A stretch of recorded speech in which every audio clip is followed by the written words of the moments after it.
কি আর করি, গাছতলায় একটা পাথরের ওপর বসে পড়লাম। বসতেই কে যেন ভাঙা ভাঙা মোটা গলায় বলে উঠল, 7 দুগুণে কত হয়? আমি ভাবলাম এ আবার কে রে। এদিক ওদিক তাকাচ্ছি, এমন সময় আবার সেই আওয়াজ হলো। কই জবাব দিচ্ছ না যে? 7 দুগুণে কত হয়?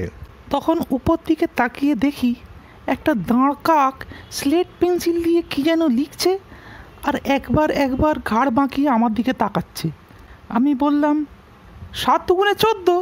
কাকটা অমনি দুলে দুলে মাথা নেড়ে বলল, হয়নি হয়নি, ফেল।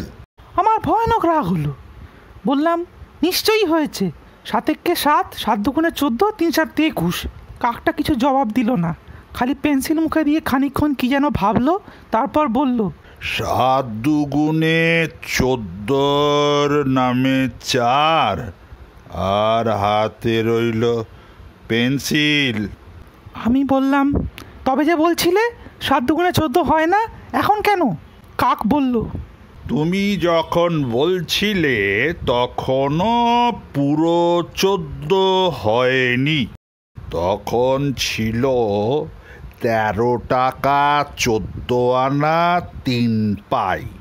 আমি যদি ঠিক সময় বুঝে ধাঁ করে 14 লিখে না ফেলতাম, তাহলে এতক্ষণে হয়ে যেত 14 টাকা 1 আনা 9 পাই। আমি বললাম, এমন আমারই কথা কখনো শুনিনি। 7 দুগুণে 14 যদি হয়, তা সে সবসময়ই 14। 1 ঘন্টা আগে হলেও যা, 10 দিন পরে হলেও তাই।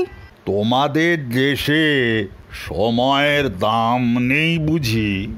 আমি বললাম, সময়ের দাম কীরকম?